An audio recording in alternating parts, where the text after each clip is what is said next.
Hello my lovelies, this is a reading for Scorpio for the month of February.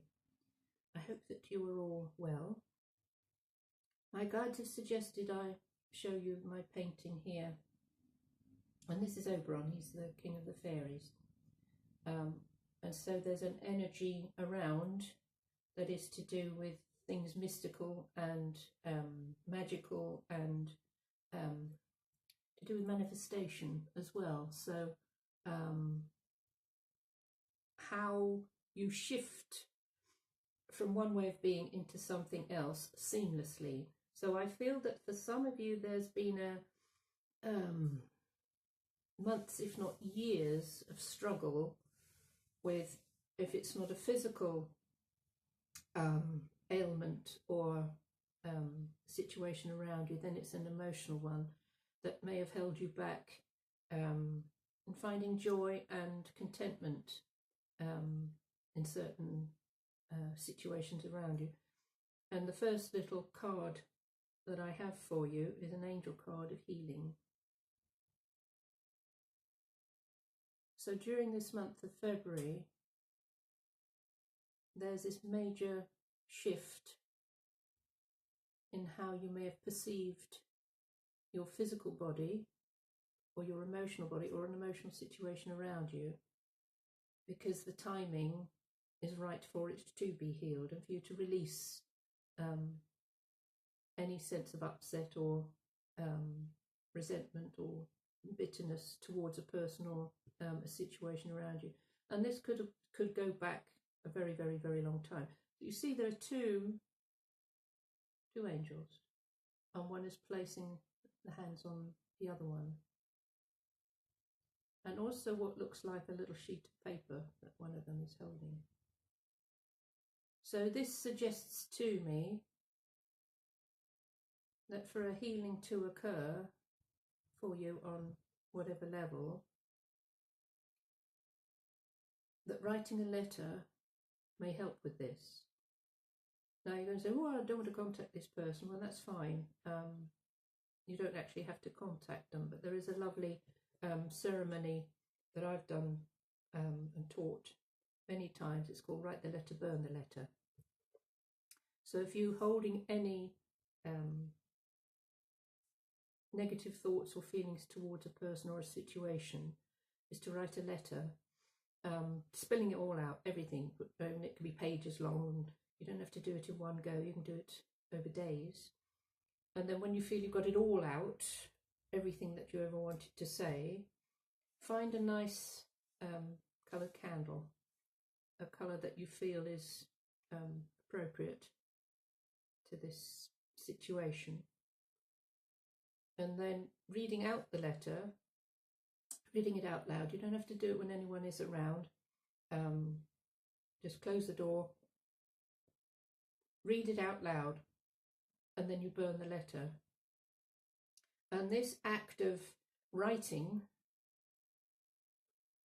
and pouring out everything that you want to say, and the act of speaking whatever it is you want to say, is an extremely powerful way of releasing it from your very being.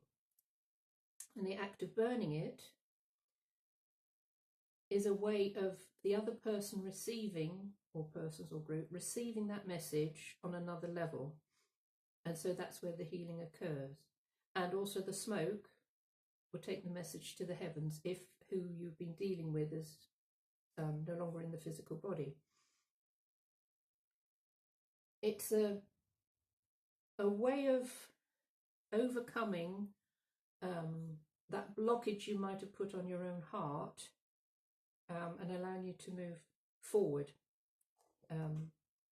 without carrying any burdens with you. So whether they're physical or emotional, or and however long it's attached itself to you.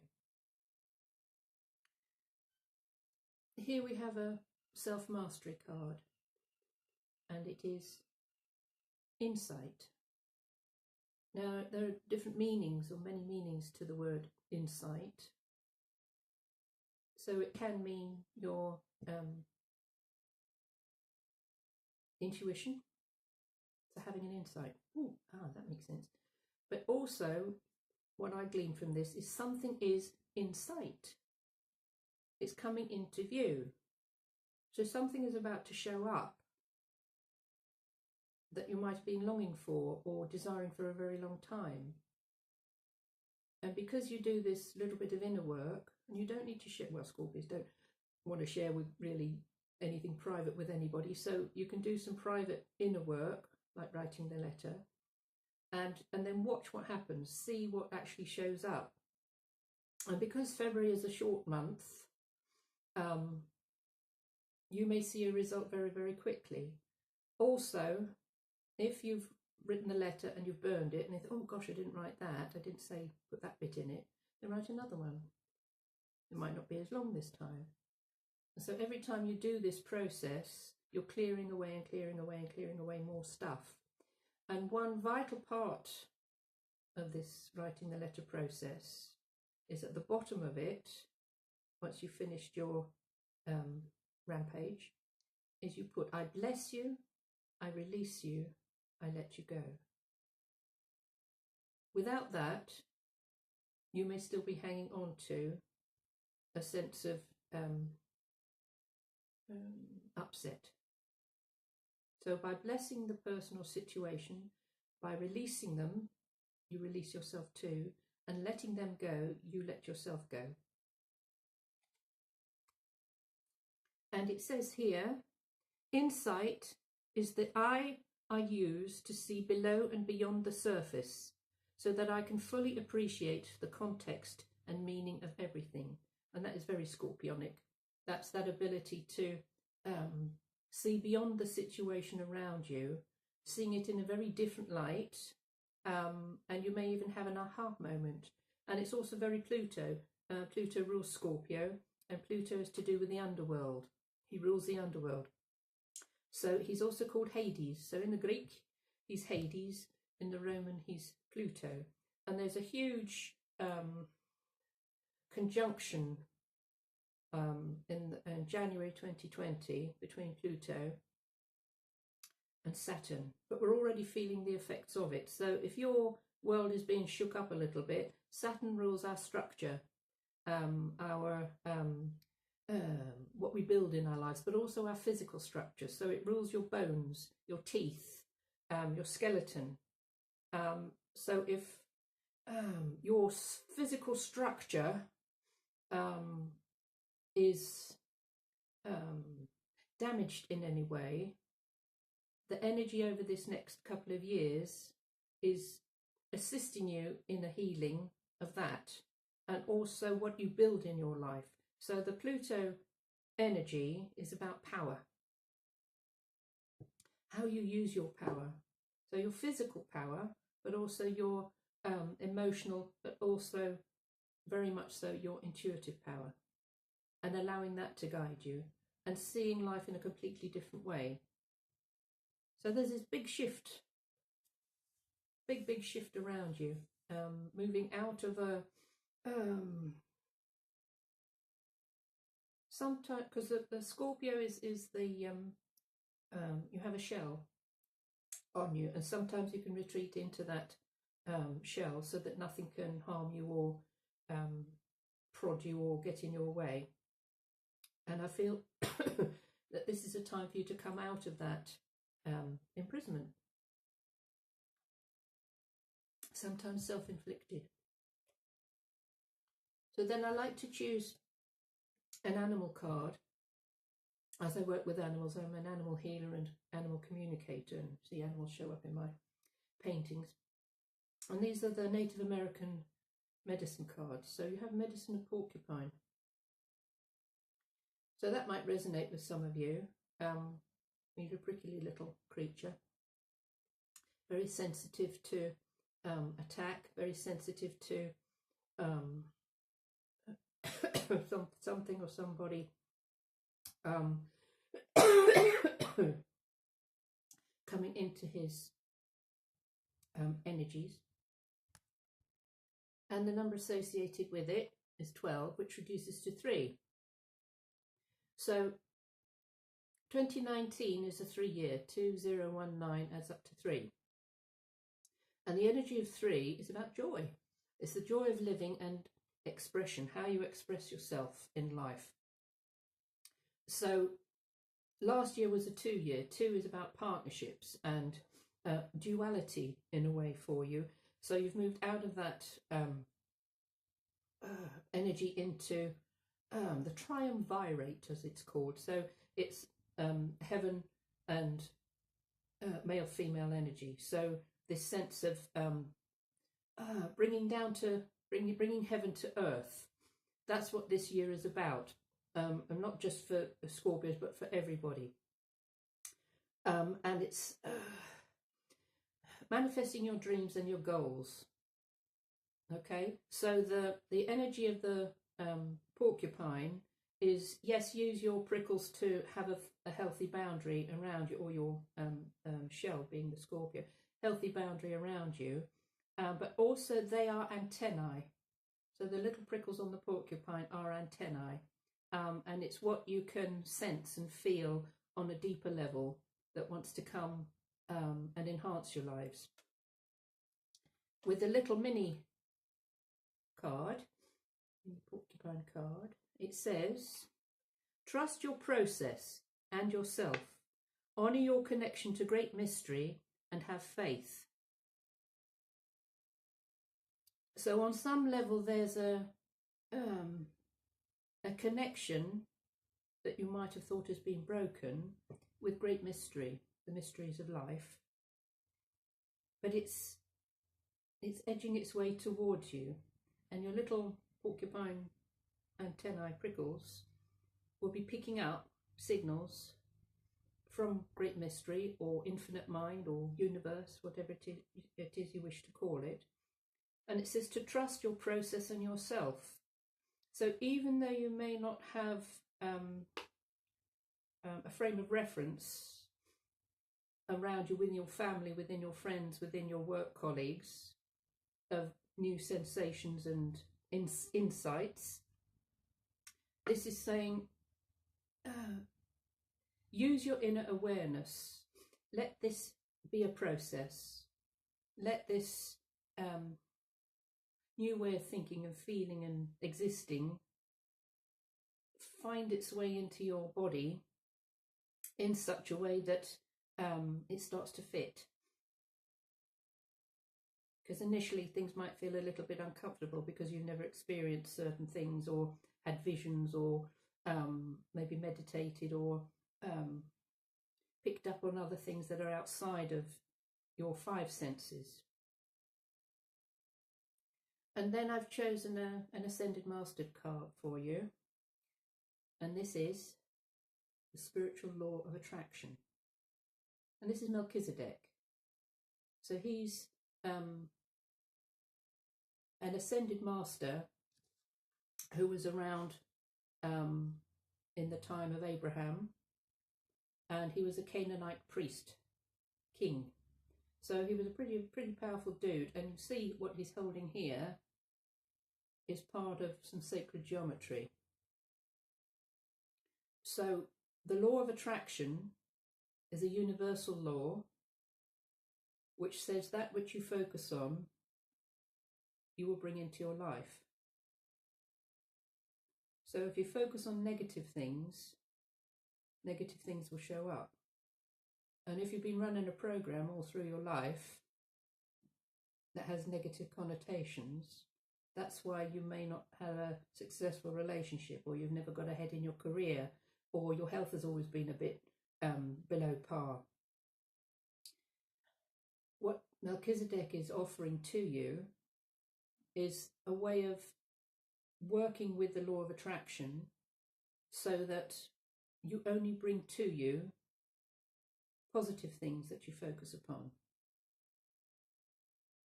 So even though we might think, oh, I'd love to have this, that and the other, saying that, you are affirming the lack of it. So when we focus on the lack of something, that's what we get, the lack of it. It won't show up.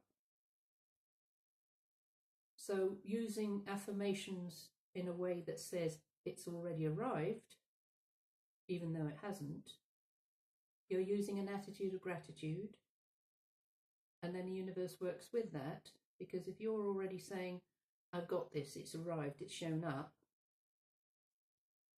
then you are bringing yourself into alignment with the vibration of what it is you have asked for.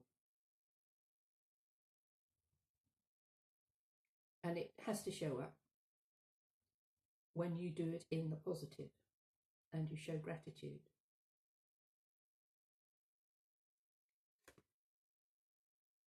And then we shall finish off with a card from this deck. These are the well-being cards by Esther and Jerry Hicks, and it's funny enough to do with the law of attraction, of course, and the teachings of Abraham mentioned in the spiritual law of attraction card. So I haven't chosen one yet, because I wanted to shuffle. Oops! Ooh, all right, that's jumped out, and to see what energies are around. So this is lovely. So it's a little child in bed with the moon shining in through the window. And it's what I said about this daydreaming, theta energy. And in theta, we allow things to manifest in our lives. And it says, the universe knows me and the universe adores me. So when we beat up on ourselves and say, oh, I'm not good enough or I'm not worthy, that's coming from our ego. So that's the low level energies and that negative patterning programming that we're brought up with. So when we acknowledge the universe knows me and the universe adores me, that's another thing you can say before you get out of bed in the morning. It's short, it's sweet, and you will find as you practice this and say this over and over and over again, things will show up that show you are absolutely adored. And on the back it says, if you will allow it, you will feel the love that flows to you and through you. You are always seen, always understood, and always loved. So sometimes we feel like we're completely alone, that we're doing it, we're on our own, we're going it alone. Nobody can possibly understand what I'm going through. No one can really get me or figure out where I'm coming from. And you're not on your own. The universe does adore you. The universe knows exactly what's going on. And so when we get out of that negative flow of things, if you will allow it, which is another universal law, the law of allowing, you will feel the love that flows to you and through you. You are always seen, always understood, and always loved. So I hope that the energy of this reading, you will feel that love, you will feel that joy, you will feel that healing, you will open to those insights, and it will assist you through the month of February. Now there's a new moon on the 4th in the sign of Aquarius. So that's a very, very good time to write the letter, burn the letter, because new moons are always about new energy. And you can do it well before that, but the new moon is particularly good for planting seeds. And you can write the letter saying goodbye to the old stuff, but you can also write a new moon wishes. So just write down what you would like to have manifest in your life as though you already have it. So not, oh, I'd like a new car, or I'd like a new job, or I'd like a new boss, but write, thank you for my lovely new car. Thank you for my fabulous new job. Thank you for my really amazing boss. Like you've already got it. And you can either burn that or keep it, tuck it away somewhere until the next new moon, which will be in March, and just see what shows up. So I hope that's been of some help to you, my lovelies. If you'd like to leave a comment, that would be lovely. Also, if you'd like to have a private reading with me, all the details are in the box below. I take commissions for inspirational paintings. I also draw spirit guides. So if you'd like a drawing for yourself or for somebody else, again, the details are in the box below. So thank you for watching. Thank you for liking and subscribing. Thank you for donating if you'd like to. And I shall see you very soon. Lots of love. Bye.